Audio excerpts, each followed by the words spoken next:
Welcome to the Time to Explore podcast. Vlogcast is the term I coined or found out the other day that kind of ticks all the boxes of what we do here.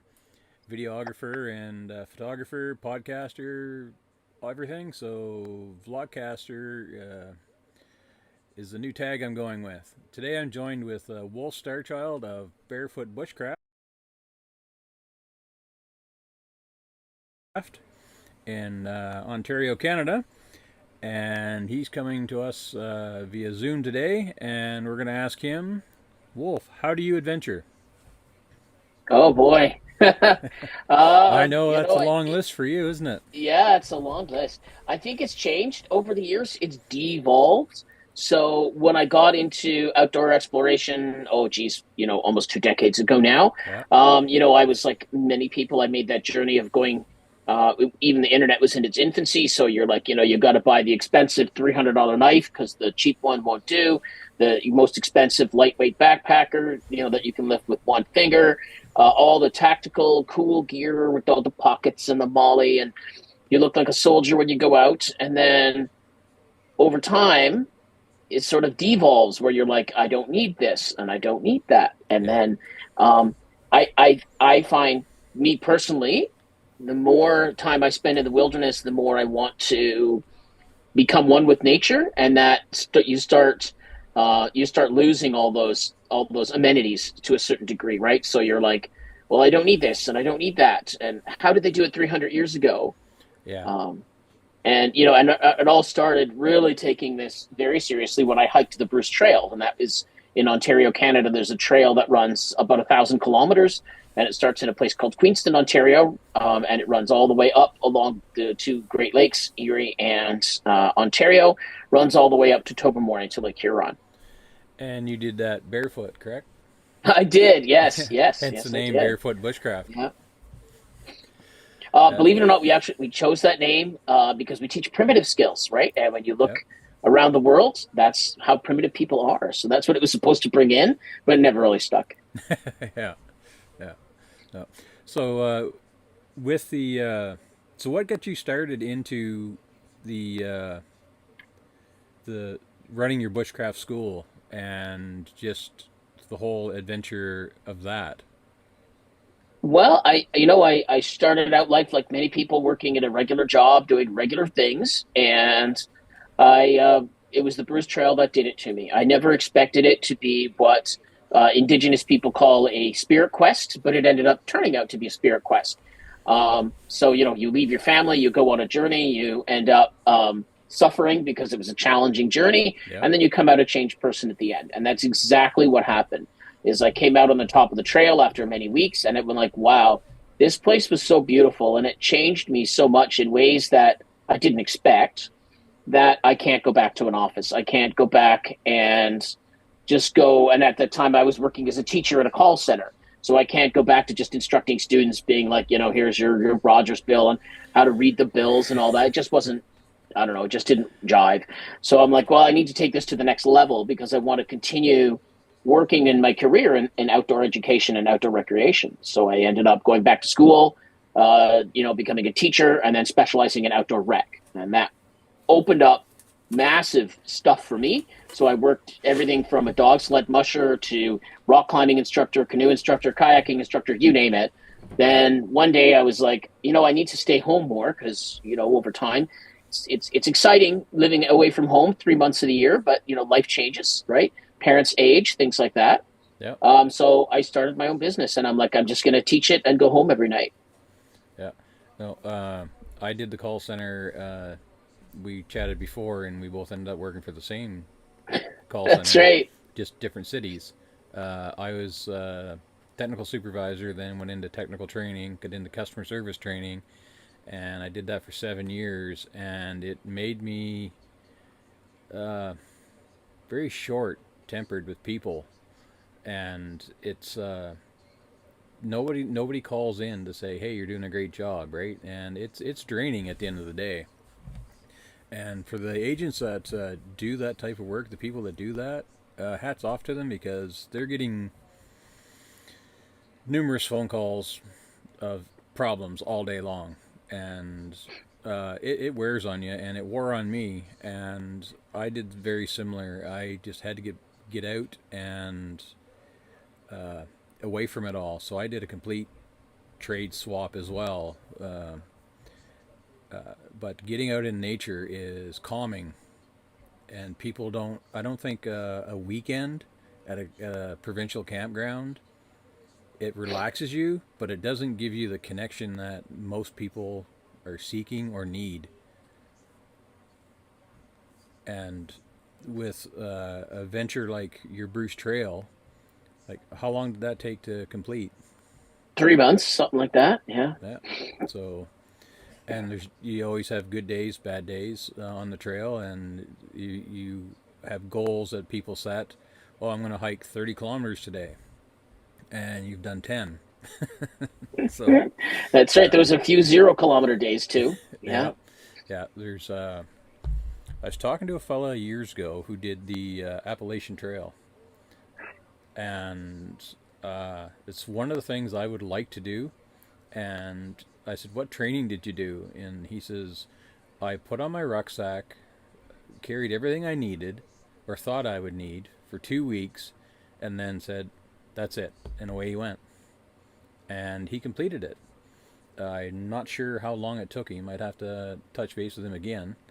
And but he said about 10 days in is when it hit him, physically and mentally. He says you get better every few days, and he says then you have a bad day where everything's sore, and then you continue. He says you just have to get up and push yourself. He says if not, you won't accomplish anything. And I'd have to agree with him on that. So I think that's part of the whole concept of like, to kind of romanticize it, the spirit quest concept is you do, yeah, for lack of a better term, you have to suffer in order to grow.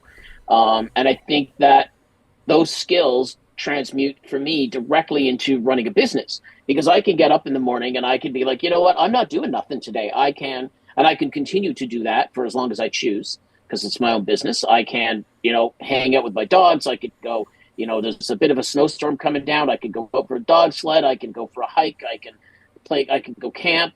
But then there's no gain as well. So unlike a regular job where if you just stop showing up, eventually there's a punishment. You get fired and you can't go back. When you're self-employed, you don't have that punishment. The punishment is no money.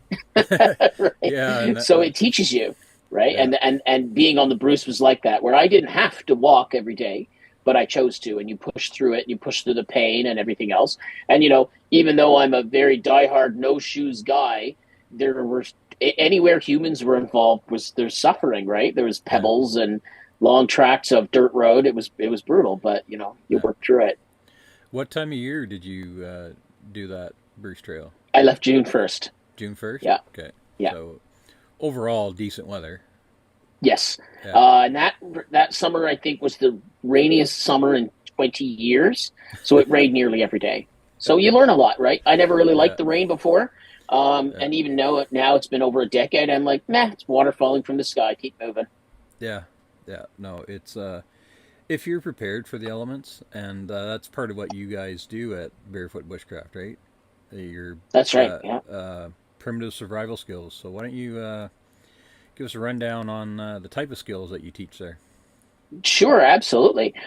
So for someone like yourself, they may seem very rudimentary, but I read an article on it that says it's a tragedy that instructors face, is that you know something and you don't realize no one else knows it. So you think, oh, knife skills, oh, it's no problem at all. And then I get adult students, slice themselves open. And they're like, well, I didn't know. And you're like, you're right, you didn't know.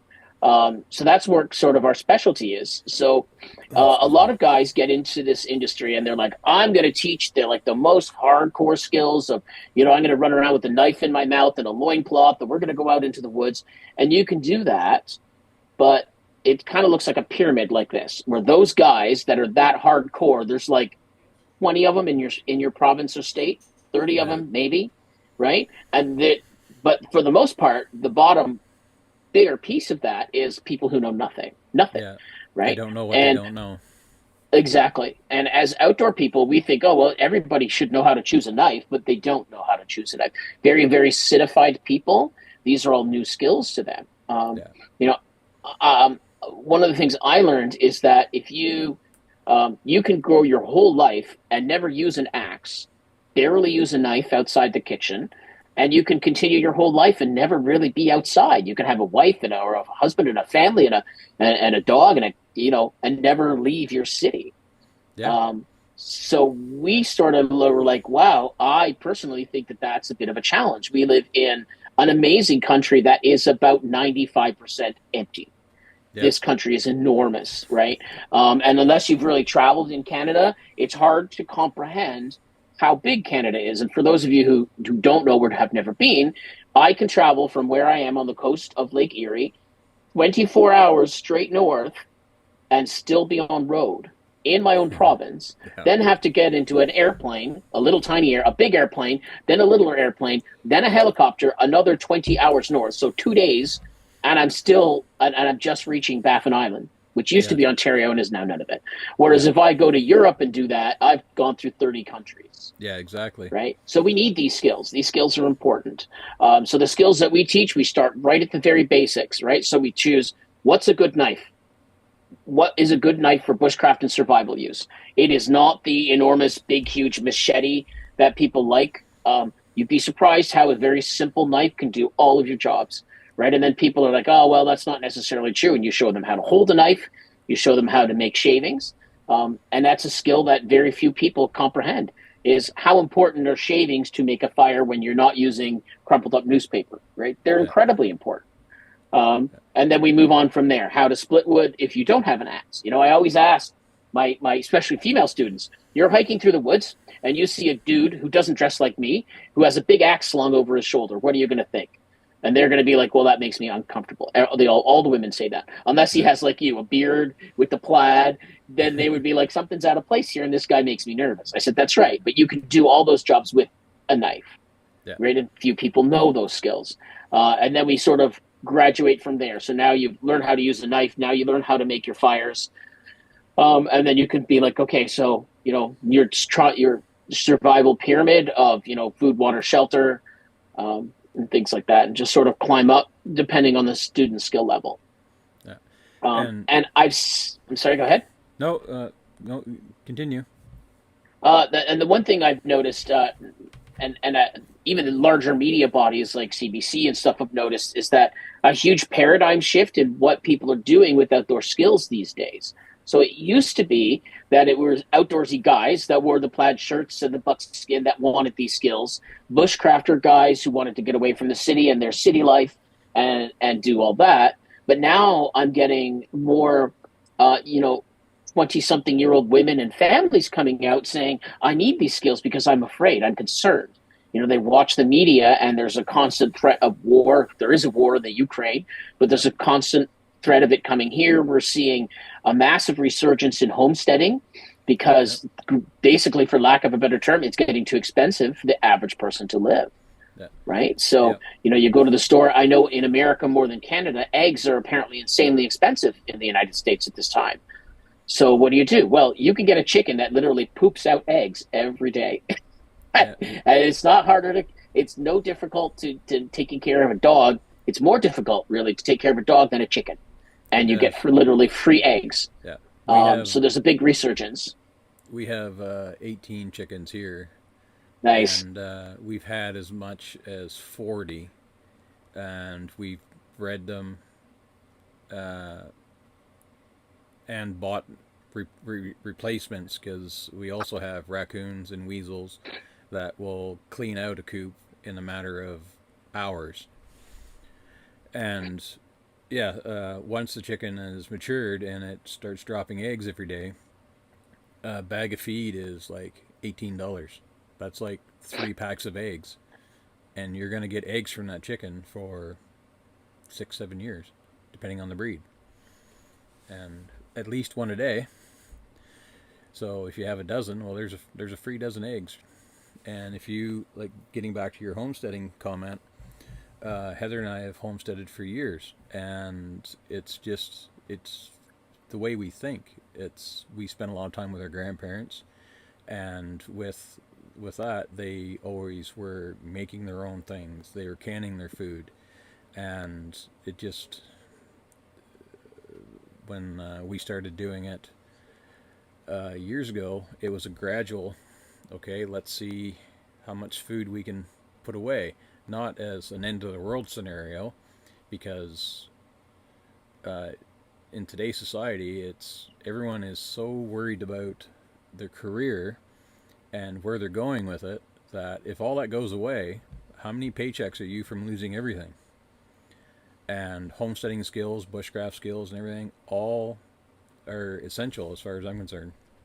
And everybody... I think the pandemic showed us that. I think that was the huge worldwide eye-opener, that you can't go out, you can't do this, you can't do that. Now, I don't want to talk about the political side of the pandemic. Everybody has their own beliefs on it. Yeah. But the reality was, for whatever reason, you were stuck in your home, right? Yeah. Supplies were short. That is not any kind of, political nut job statement. That is the truth. You went out. It started with toilet paper.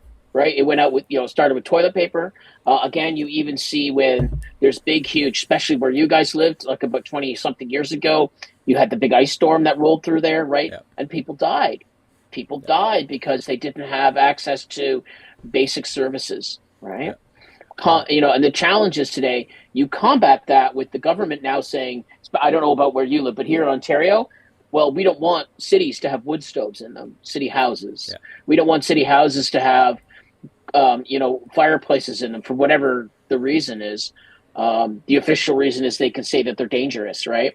Yeah. Even though we've used them for hundreds, if not thousands of years, but whatever. Yeah. But again, so there's a shift. The wood stove is a skill, and preparing wood for heat and cooking is you're not going to watch a YouTube video and go do it. That's true. That's true. Like it takes it's a big learning curve, and we're here in New Brunswick. Like, we've had wood heat my entire life, and I'm 55, and I can remember the wood stove going. There's never a time in my life where we did not have a wood stove, and we currently keep 4 to 6 cords of wood on hand.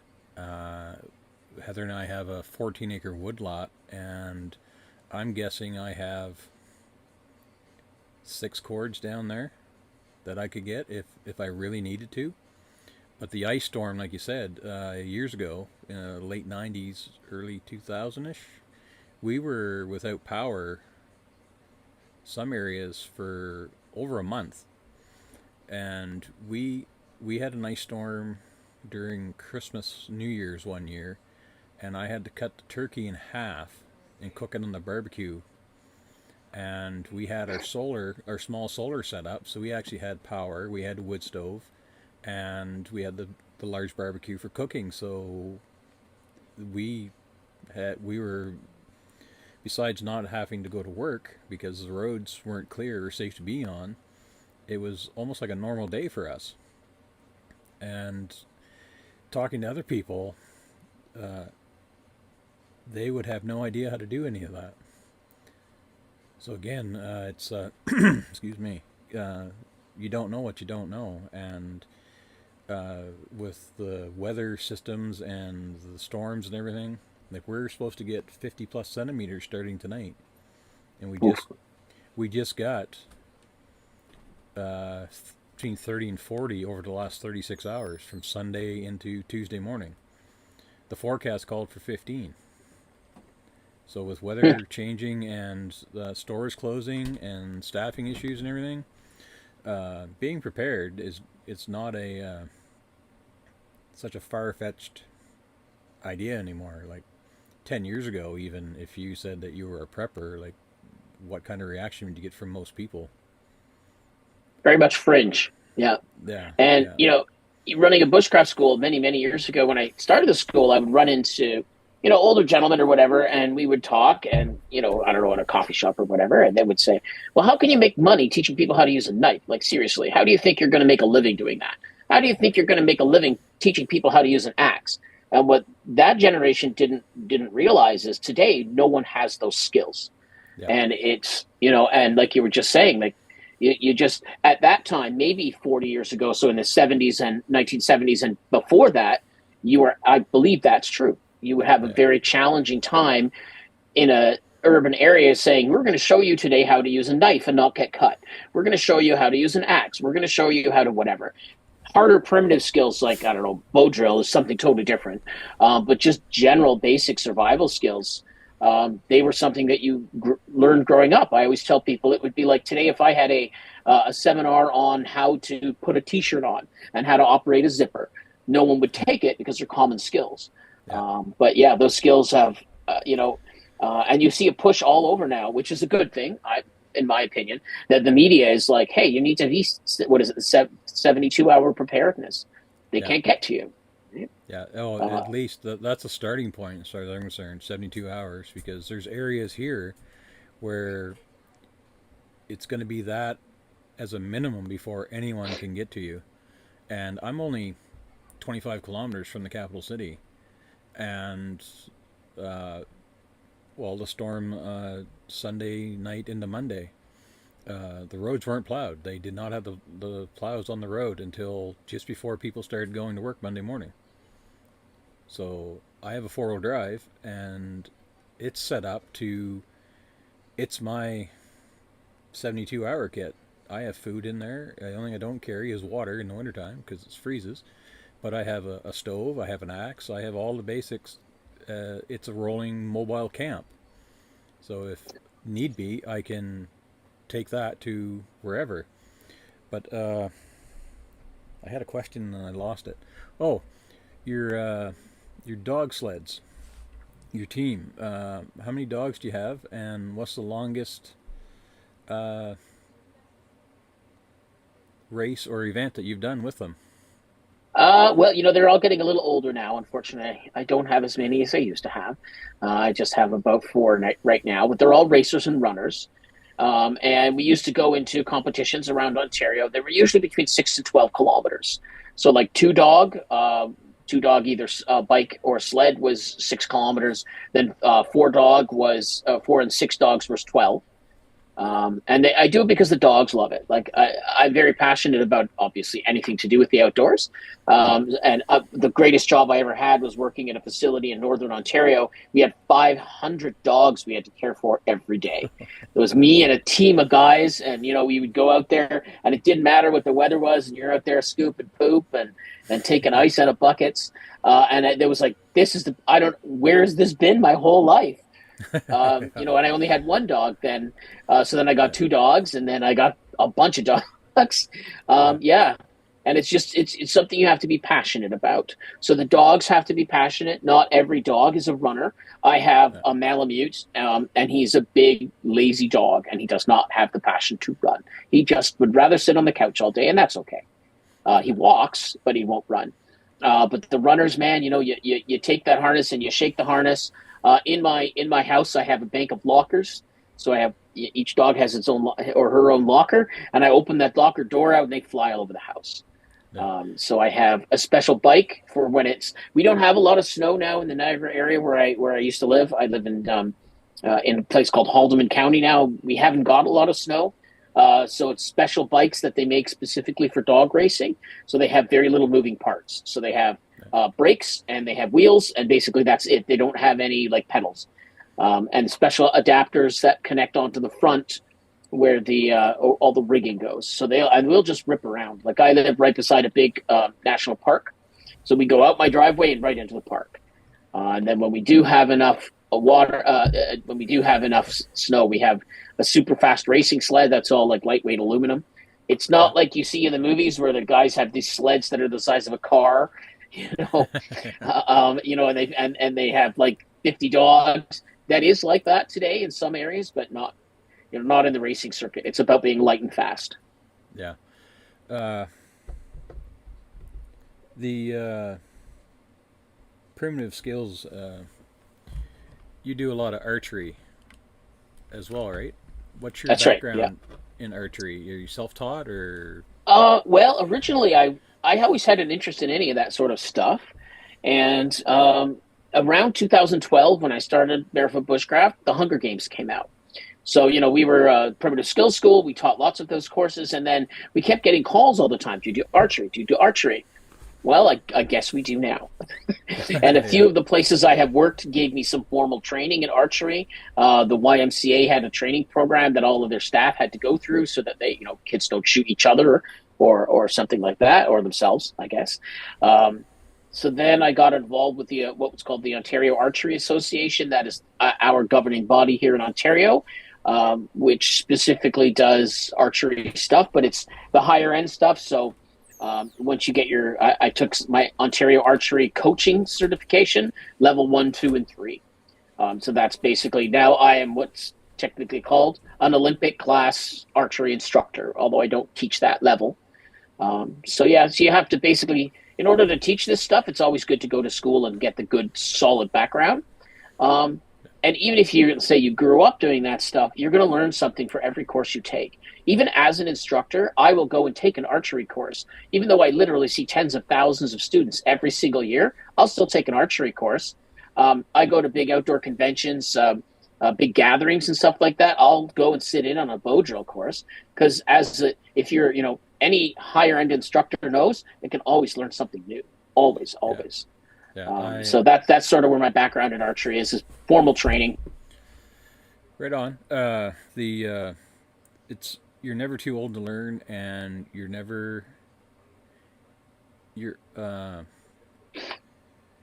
you can always learn a better way of doing anything and everything, I think. And uh, there's maybe somebody that you would never expect show you one simple little modification, and it makes things easier, safer, faster, or whatever.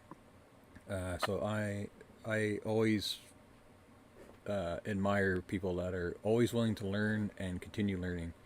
It's it's like second nature to me. I need brain food, and I know the kids are the same way here. They are constantly learning new things and or asking questions. What about this? Can you do it this way? And if you just say no, no, it's this is all, that's it. Then you've blocked the learning process for two people, right? Yourself and the person you're talking to. Mm-hmm. And I find that as well, my constant thirst for knowledge and consistently going backwards in my primitive skills learning is I used to be a really passionate sports shooter. I used to do all the competitions and all that stuff. And then all of a sudden I'm like, well, what did they use 300 years ago? Oh, something called black powder. So I went I out, was you just know, just going oddly to enough, ask you about that. yeah, I watched Jeremiah Johnson, and I'm like, okay, that's the rifle that I want. And oddly Uh, enough, me and millions of other shooters saw that movie. Of course, this was back in the '70s when they watched it, when it was yeah, new, and that was a resurgence in black powder, which is funny. But yeah, so then and again, there's massive amounts of lore, massive amounts of history, and everything in between. You know, lots and lots of convoluted old wives' tales spattered with fact, and it's a great experience. It is so yeah. much fun.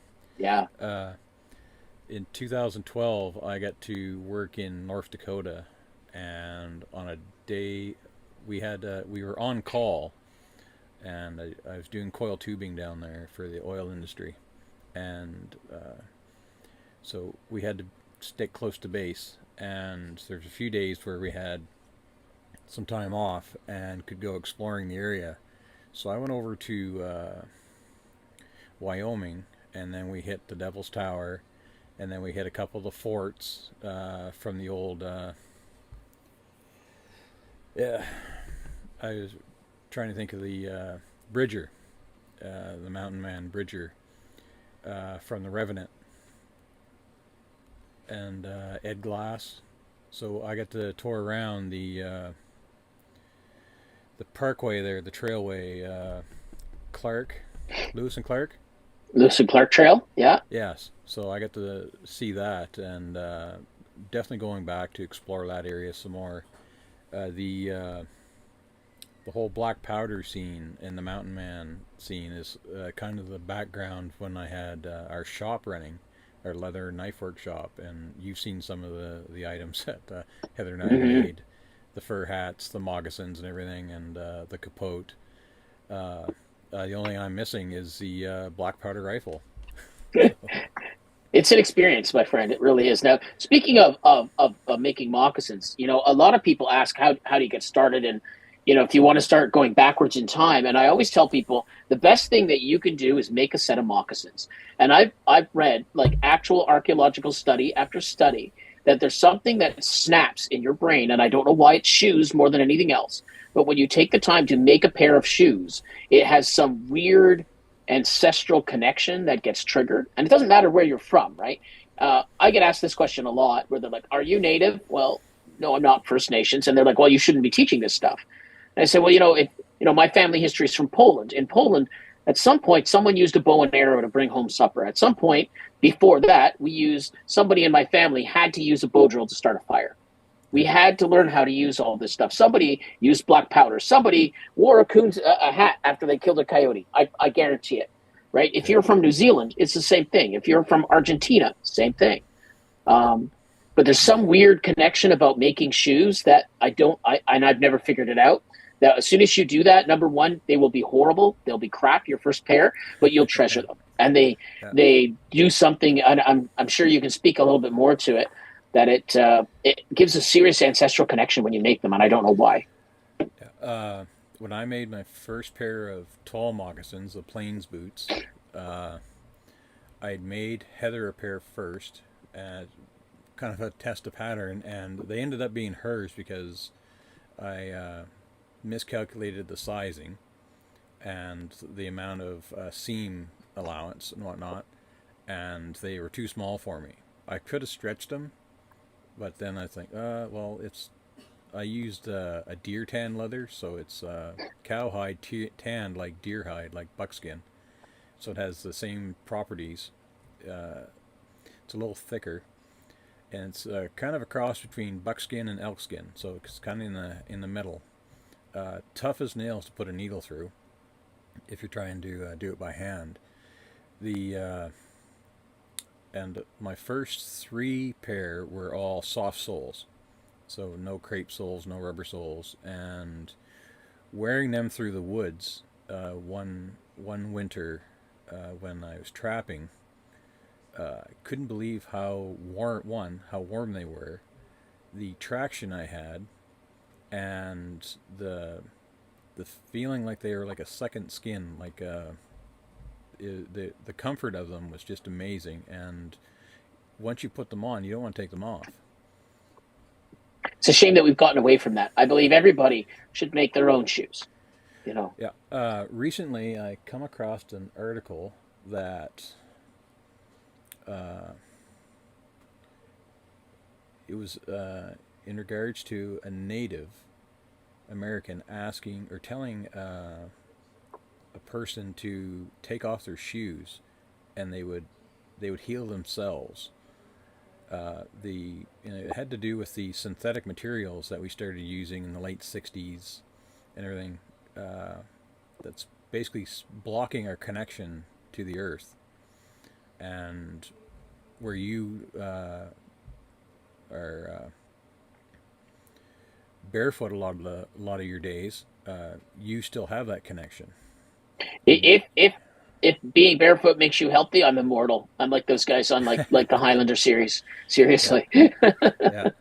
But it was interesting, and I could kind of connect with it, and it's like, all right, because Heather is she grounds herself all the time barefoot in the minute she's sitting outside, the shoes are off and she's grounding, and she actually thoroughly enjoys it. The connection with nature and our food supply and the whole aspect of it, we've been so disconnected from that through synthetic materials, mass produced foods, and everything. The resurgence for people to reconnect and find themselves, I can see that being moving forward, being more popular in the oncoming years. Yeah, it comes full circle. Yeah, I think it does. And there's a huge resurgence in the paganism and the old ways, just in general, I think, that I've been reading and listening to different audiobooks and whatnot while I work at night. And you can see it happening in communities around you and whatnot. And the getting the whole back to nature, when we were growing up, it was a hippie thing, right? Yep, yep. Yeah, yeah. That's and all right.